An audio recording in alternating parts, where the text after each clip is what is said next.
Have I told you lately that I love you?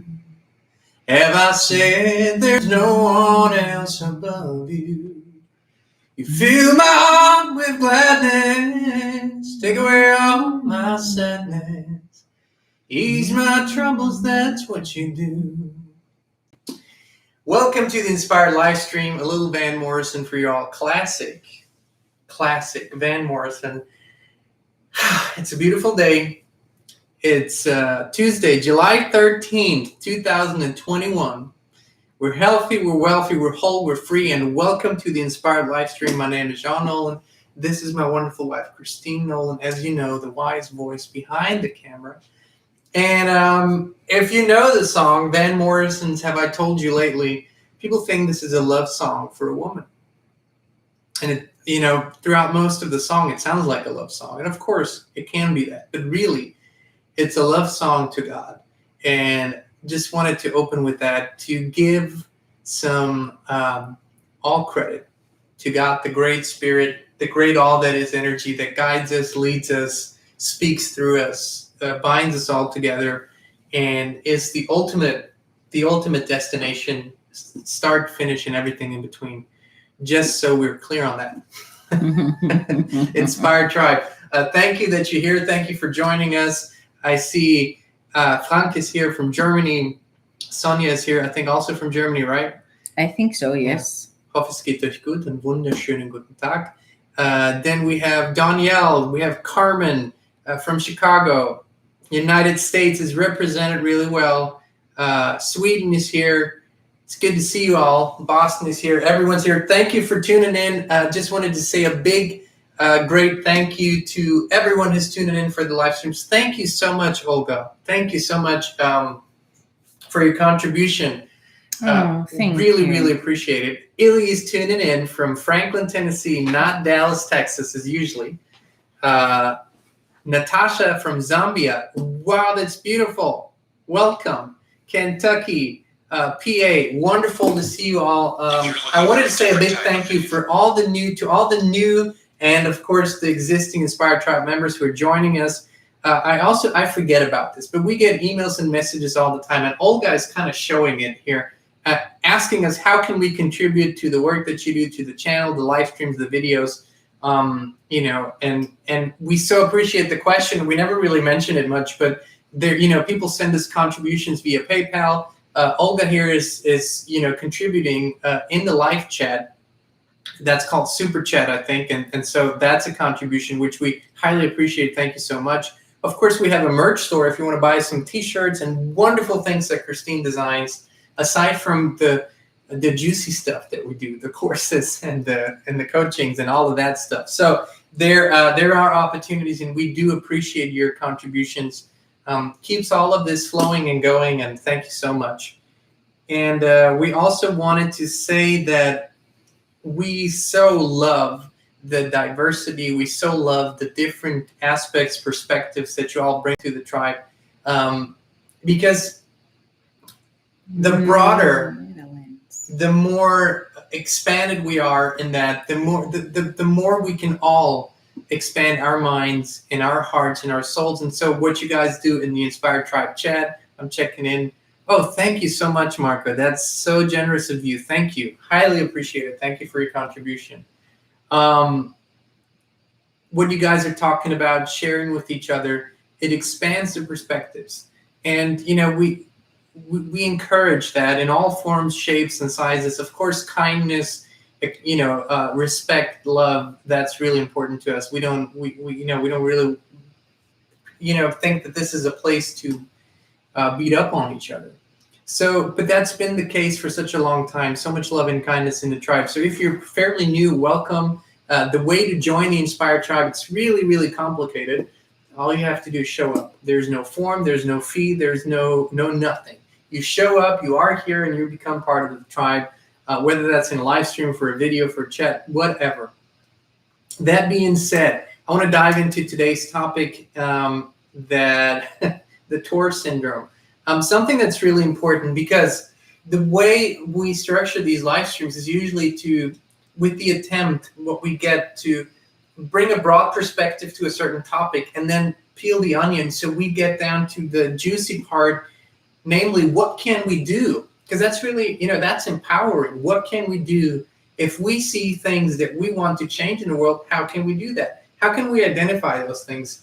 And it's kind of been our lifelong journey to observe these things, to become aware of them, to see the big picture, and then break it down to how can I apply myself to the solution? That's really what's all our work is about, that, whether that's individually or in larger structures. So first of all, let me tell you what the TOR syndrome is. And you'll be laughing because after today's live stream, you'll walk out into the world and you will find the TOR syndrome everywhere, okay? It's something that we've been asking ourselves for years and years and years and years and years. What are the crucial points in our own lives and in our lives in communities, families, societies, nations, and the planet as a whole? What are the crucial points that either make or break something, that either make it a harmonious, kind, and successful coexistence and co-creation, or what makes it something that is out of balance, out of whack, out of harmony?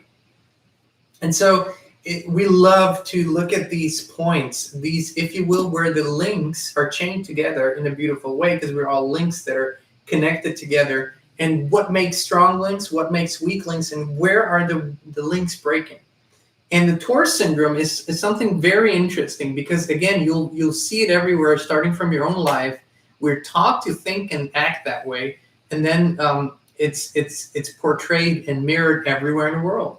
And what TOR means, TOR stands for Transfer of Responsibility Syndrome. The Transfer of Responsibility Syndrome. And what does that mean? We are the reason why we have over time weakened spiritually, physically, mentally, individually and collectively, is because we have, at least in the short term, disconnected the intention from the action and the reaction, the consequence. What does that mean? Look at the basic fundamental needs and desires in your life, things that you need and desire in your life, like your health, your well-being, your education, food, water, electricity, justice, government, stuff like that. And think about how we have systematically transferred the responsibility for those things to other entities or people. Let's look at health. It's one of the most dominant beliefs in our culture that there's really not much you can do about your health. I mean, people understand there's healthy eating, but literally what I've heard over and over and over in my life, again, is, especially on birthdays and such things, is, really, I wish you health. Because, that's the one thing that you're kind of just lucky if you have it. So I'm wishing you that, because everything else you can take care of or buy, but health you can't. And that's such a misbelief, as if our own well-being, our own health is out of our hands. But what have we done? We have transferred the responsibility for health to doctors, to hospitals, to the medicinal system, to the scientific community. We have all these people and entities who are supposedly responsible for our health. And because we think that way, we act that way. What that means is we put all kinds of stuff in our body that we really shouldn't. Our bodies weren't designed for. So we eat really badly and we treat our bodies really badly. We abuse them because we ask of them without having a balance of asking, receiving and giving. And so then when something is out of whack, we go to the doctor, to the hospital, to the ER or whatnot, and we transfer the responsibility for our health and well-being to the person who's there. And we do the same with, physical, with spiritual and psychological well-being now. People say, well, I'm having a problem, or someone points it out and say your spouse says it or your boss or someone says, well, you seem to be out of balance. You should see a shrink and they'll fix you. They'll give you a pill and you transfer responsibility again to something. Or look at education. What have we done as parents and as families? We're literally putting the education of our children in the hands of complete strangers. We're completely, blindly, without even looking into it, trusting that strangers will educate and in a lot of ways highly influence our children. So the transfer of responsibility is everywhere, but it doesn't stop here. It goes further, and stick with us because we're peeling the onion here as always. We're going to get to the solution. The solution is wonderful. It's grand and it's big. But the reason why we're seeing so many, why we have been seeing so many problems on the planet is because we do the TOR, the TOR syndrome. It isn't just individually. We do this as corporations, organizations, governments also. Because what do corporations do? They, big corporations, for example, they will go into countries that have, very little oversight on what's going on in terms of ecology, in terms of environmental protection, in terms of looking after the people and how they're treated in their work and work environment and such things. And so companies, they profit, corporations profit off the work and off these conditions without really having to take responsibility, because there's a transfer of responsibility. First off, it's so far away, it's somewhere else. Secondly, the people there will take care of it. And so we do that. Companies a lot of times pollute rivers and pollute bodies of water, pollute forests, pollute whatnot, but they don't suffer the immediate consequence because there's a transfer of responsibility. Today, if a corporation, pollutes the environment, it is not responsible for the cleanup. We have created government agencies that take care of that, and we have created all kind of entities that come in on the back end. And so there is no direct connection anymore between intention, action, and consequence. Now, spiritually speaking, from a higher standpoint, we all know there is no escape from karma, if you will, or the law of resonance, which will always bring back to you what you put out. But there's a short-term disconnect, which if we didn't have it, if we would reverse that, if we would change that, we would far better see the immediate consequence that our action has. And if we didn't have those blinders, this transfer of responsibility, where we do this in all areas of our lives, we would live a much more conscious life. The other side of that equation is that we have now put the best example is the food chain. All the food production today is in the hands of industrial farms, of huge corporations, of GMO producing, chemical producing companies, and we have no idea how, where, when our food is produced and how it's being treated and all of those things. And we have again given the responsibility to others. Now, many say this is the price of progress. The price of progress is that you enjoy all the comforts, that you don't have to take care of it, and therefore, you are dependent. But what we have created with this transfer of responsibility is not just sickness or not just pollution or problems in between. We have also strongly decreased our own abilities because we're so dependent. We are completely dependent on the water supply, the food chain, electricity supply, and all the other things. We're completely dependent. We don't know how to live an independent, self-sustaining lifestyle anymore.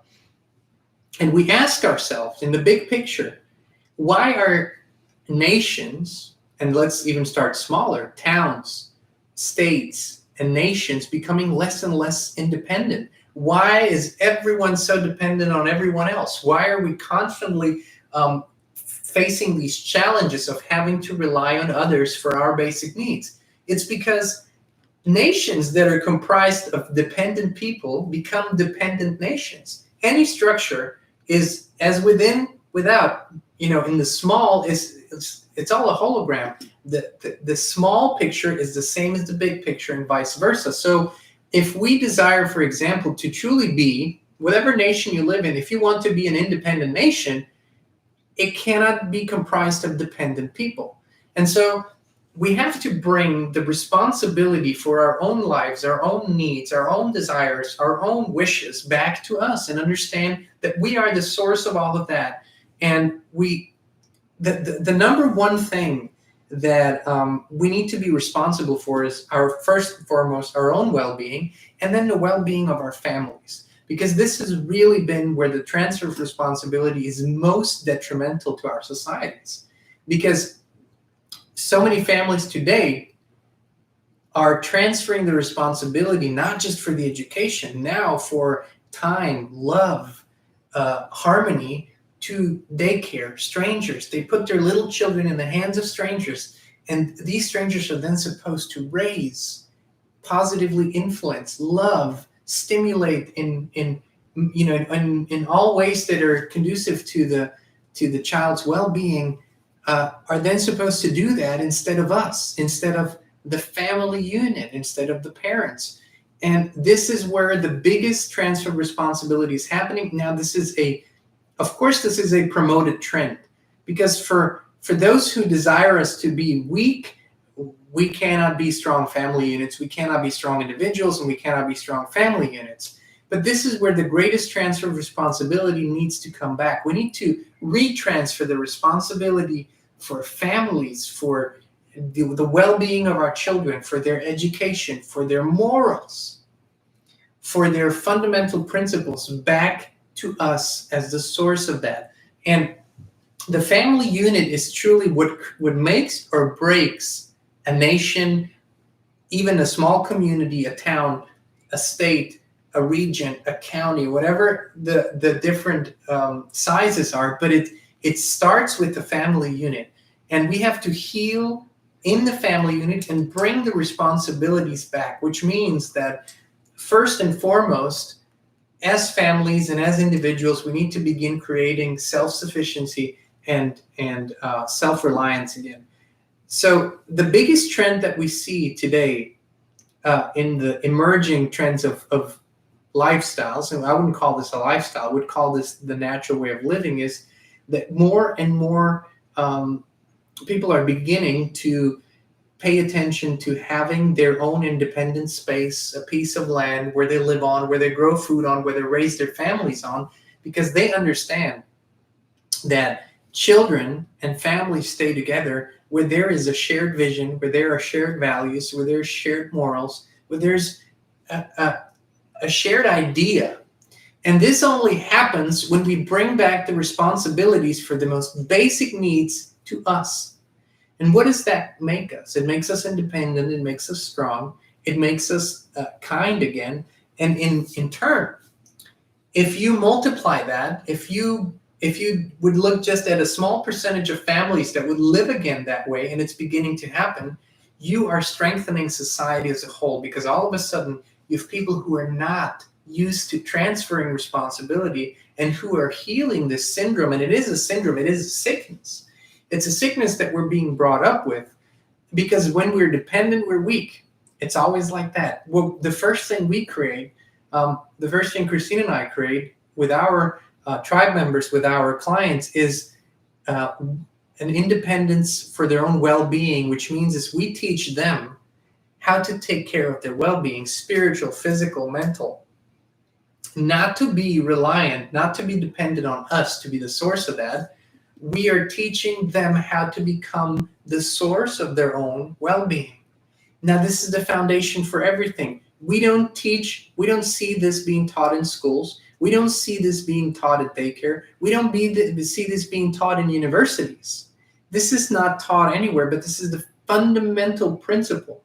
How can you take care of your own well-being? Because once you know how to do that, how to live freely, how to deal with challenges, how to overcome things, how to create for yourself. Once that happens, you have the greatest independence of them all. And then you begin lovingly applying the same principles to all areas of your life. Can you imagine how much freedom, how much peace, how much health, how much wealth it brings to a family that lives self-sufficient, that grows their own food, that has a source of water, maybe a well, maybe a stream, maybe a filtration system at least, that has their own space that is theirs, that they can thrive in and that they can create together. They have a vision for. Such families tend to stay together, tend to be close to each other, tend to be very co-creative with each other, and there tends to not be this generational gap. this is where the source for every success in every nation comes from. And so we need to remember that what we look for in the outside structures, whether that's government or whether that's services or whether that's anything, it starts with us. When we are seeking strength from leaders, political leaders, economical leaders, spiritual leaders, it is really only because we don't feel that strength within us. But once we do, once we reestablish that strength, it will mirror on the outside as well. And so the greatest healing system is the retransfer of responsibilities. And this means to literally create a list. Create a list of things that are important in your life. Like I said, start with your basic needs. What about food? What about clean air? What about water? What about space to live in? What about those things? Are you dependent? Does your ability and access to those things end when something on the outside happens? As we have seen in this past year, by either by accident or by design, it's hard to tell, all of a sudden you could see stores that were pretty much out of everything in a matter of seconds. Now, what did people do? They panicked because they are completely dependent on that supply. They have transferred responsibility for all of their needs to other entities. And the sad thing really is that we don't even know these entities. We don't even know who they are, what their morals are, what their values are. We don't even know, like, personally, physically who they are. There's no faces. There's just letters on a brick building, and they spell out the name of the grocery store, or they spell out the name of that store, but we don't even know where that comes from. Are they working in ethical ways? Are they working for the health of humankind and the planet, or against it? We don't know these things a lot of times. So the important thing is to realize that you have unknowingly and for sure unwillingly, subconsciously a lot of times, transferred responsibility for the most important things in your life to other people, entities, the government. We have now the idea for government in a free society is to take care of commonly shared infrastructure for the good of all. That's really, it's managing commonly shared land, commonly shared infrastructure, and making sure that that is intact. That is really, for the most part, and the protection, the protection for first and foremost against, aggression. We have agreed as societies, in many different ways, shapes, and forms over time, to transfer that responsibility in a limited way to governments. Now, it has become so overbearing that we have transferred almost all responsibilities to government. Young people today, a lot of young people today believe that everything in their life that doesn't work is because the government hasn't taken care of it, or because a government entity didn't do right by them. And every time we do that, we give away true power that we have. So every time we live in this TOR syndrome, transfer of responsibility syndrome, we give away our own power. And it is time to take that power back. And this is physical, tangible action. You will need a real action plan for that. If you sit down and make a list of things that are important in your life, if you're honest with yourself, like we all need to be, how many of those things can you take care of yourself? Can you feed yourself? Can you water yourself? Do you have water to drink? Are you taking care of good, clean air to breathe? What does that mean? It means that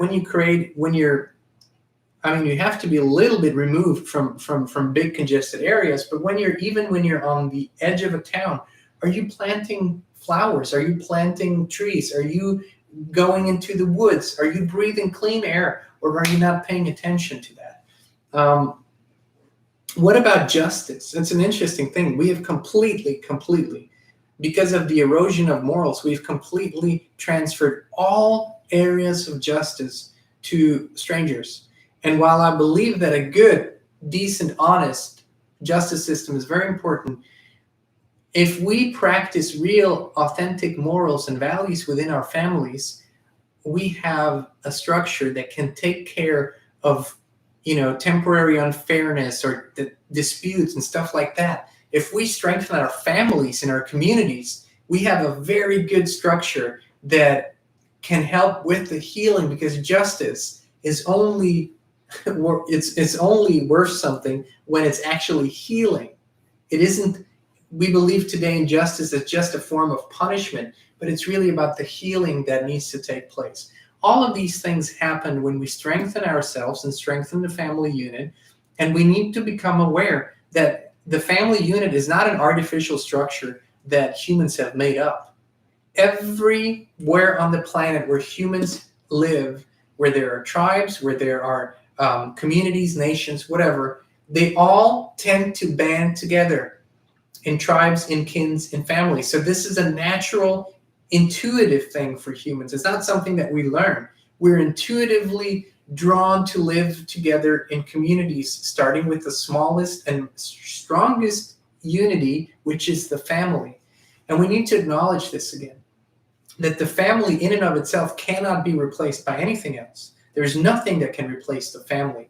There are, today, we see this because of hardship, because of children growing up without parents, or parents being gone, parents unfortunately passing away. Of course, we're making do, and we're creating family structures to help these children. So it's not to say that we shouldn't do that. To the contrary, but we should strengthen the idea of family again, make it something that has value, that a mother and a father, that a structure that works together, that has strength, that has a net of love and kindness and understanding and healing and help and education, respect.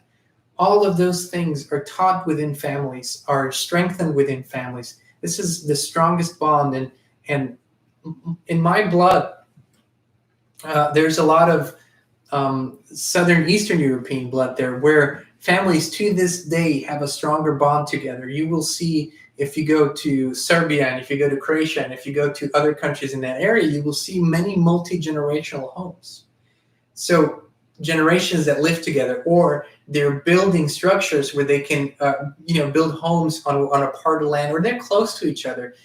They meet frequently, they take care of each other, they understand the importance of the family unit. But in order for that to work, we need to bring the responsibility back to us for our well-being, back to us to be, to feed ourselves, back to us to take care of ourselves, to be able to protect ourselves, defend ourselves, those things. A really true, authentic, natural, wonderful way of living. And in this, we create wonderful, authentic, strong families. We create an accepting and loving and kind field. This is something that most tribes, most cultures also display, for the most part, is an understanding that within every structure, there's diversity. There's always people that don't fit the mold, and they cherish that. They embrace that. They embrace the artists. They embrace the philosophers. They embrace the diversity of human life. And that can also only happen if you have strong values and a strong foundation. And for that, we need to bring back the responsibility for our lives, our well-being, to ourselves.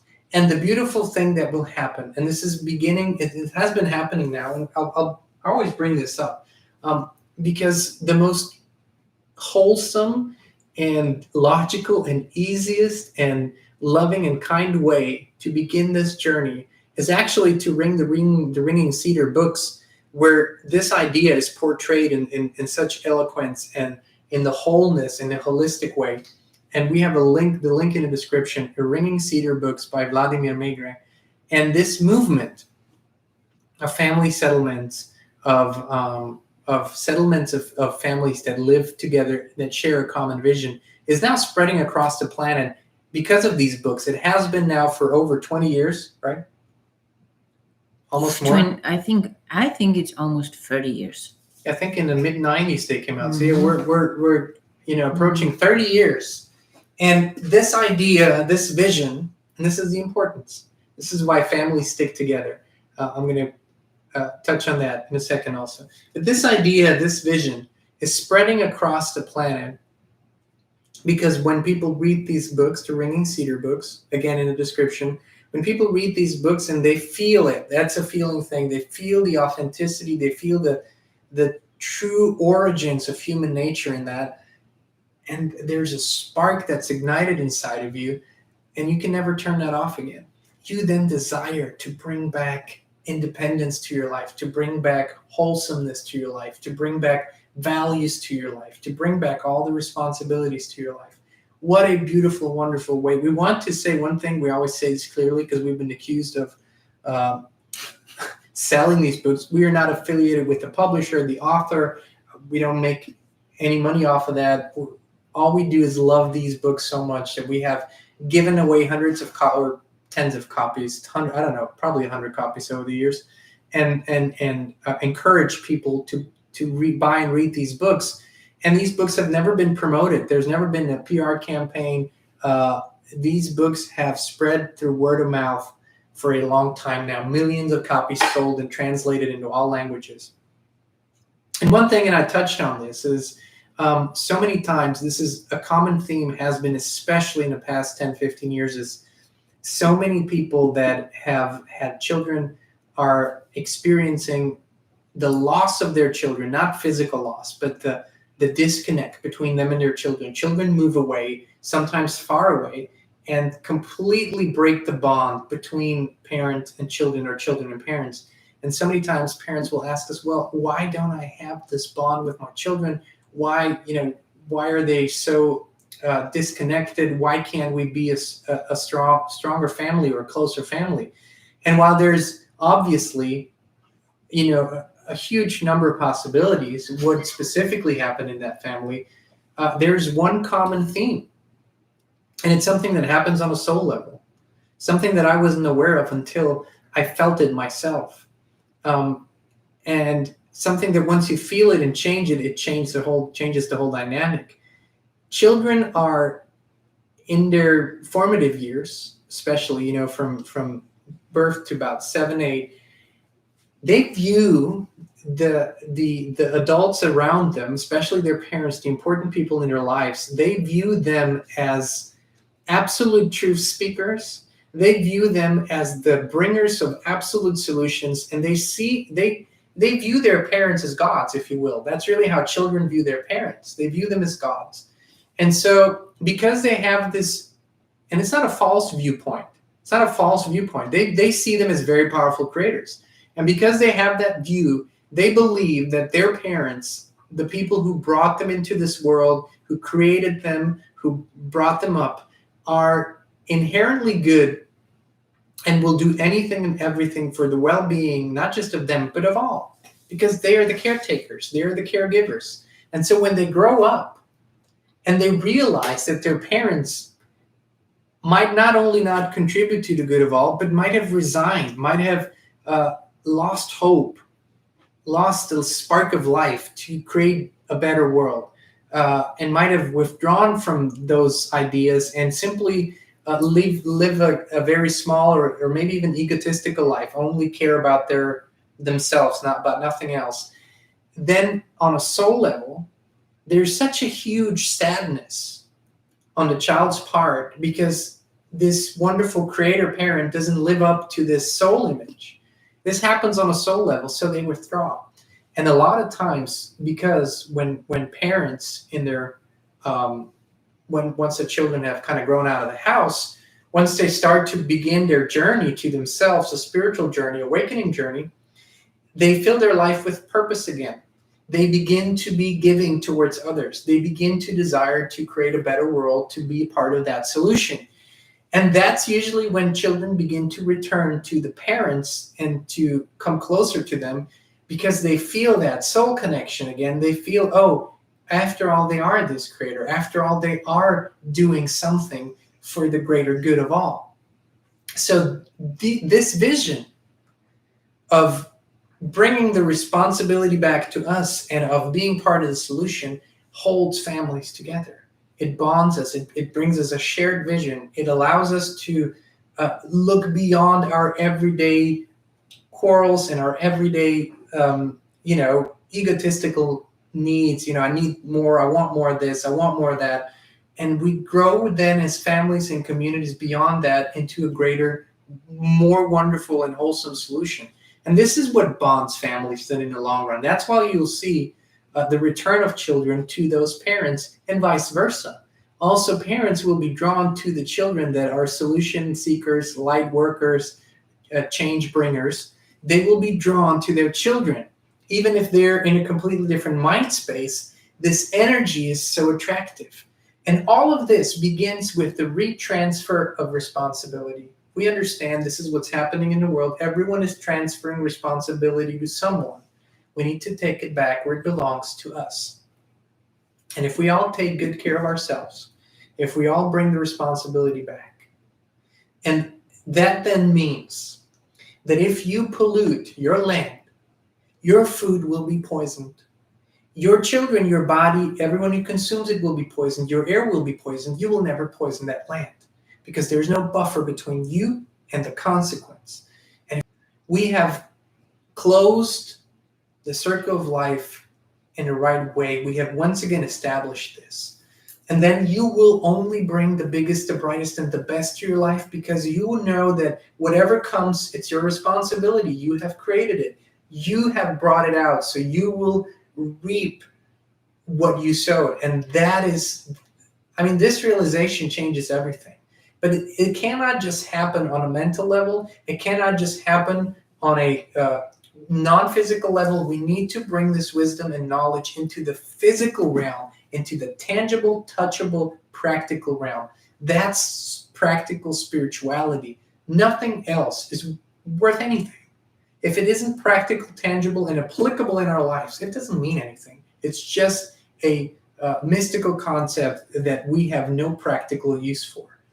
But practical spirituality, transfer back of your own responsibility, its power, its empowerment, its strength. It will strengthen you, your family, your kin, your tribe, your community, your town, your county, your state, your nation, and the whole planet. It's how we were meant to live. It's how we were meant to be. So go out today and just observe. Observe the TOR Syndrome. See how it is everywhere.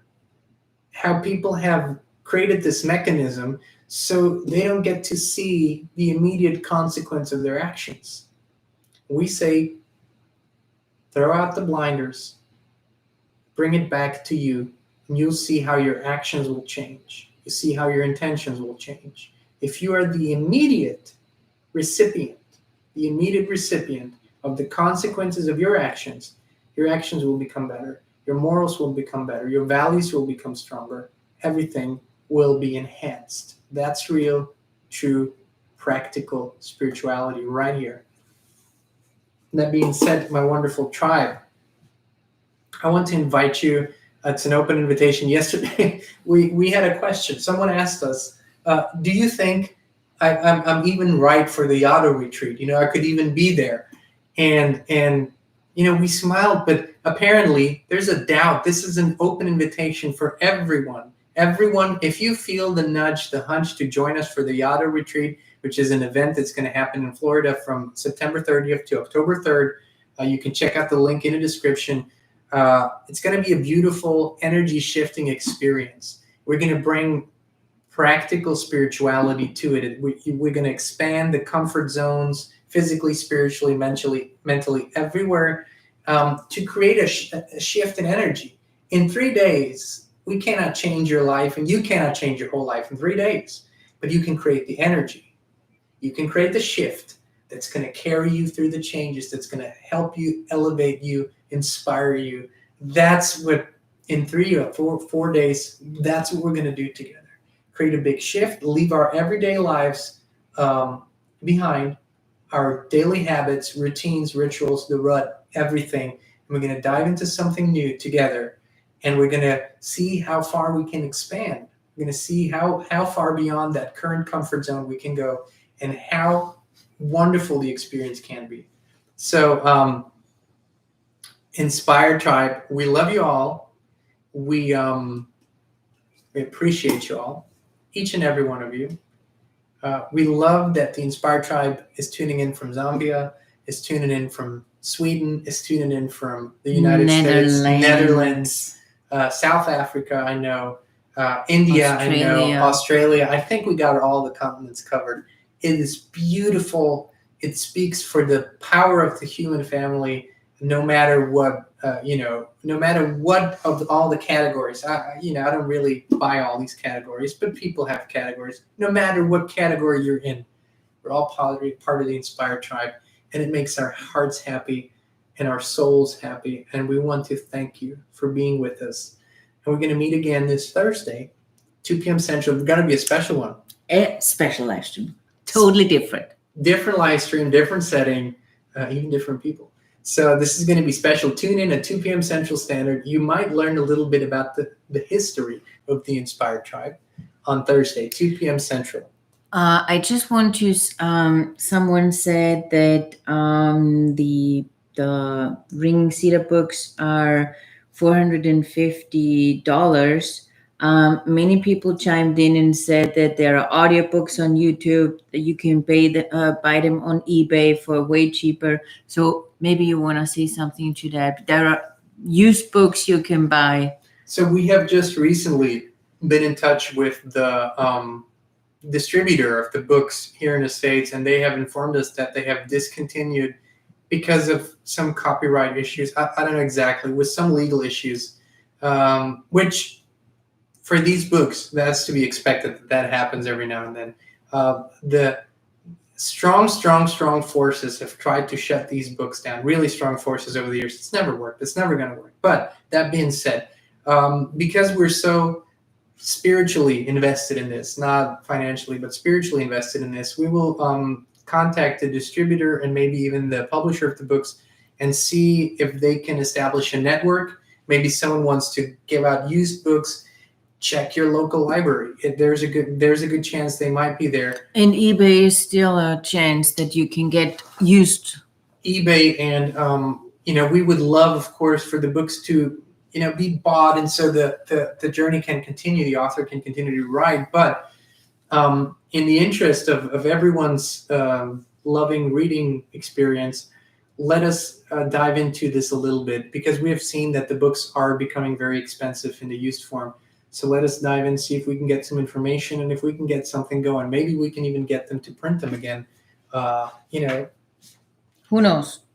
But meanwhile, it's also on YouTube. There are audiobooks. I don't know if there are all 10 of them, but for sure you can start with the first one. That's true. Also, consider signing up for one of the Ringing Cedar Facebook groups or so, and just ask the question. There might be people who want to send you books, copies. The beautiful thing is, by reaching out, you'll meet people. You'll create connections. You'll get a greater idea of the vision. So, also, in our on our Telegram channel, maybe somebody already read them, and you can exchange them or whatever. Yeah, Feel that. Feel free to reach out. Check out the Telegram Inspired Tribe Telegram chat. It's also in the link there. And connect with each other. Ask the questions. Really, it's the easiest way. Go out, ask, connect. Chances are that even more beautiful things are going to happen through that. So thank you for bringing it up, though, because I kind of forgot about checking in back with the distributor. But we'd love to see those books back on regular sale again. So if we can do anything to help, we'll do it. Tribe, thank you for being with us. We truly love you. Amen. We'll be back on 2 p.m. Central. You mean the world to us. We love you. See you then.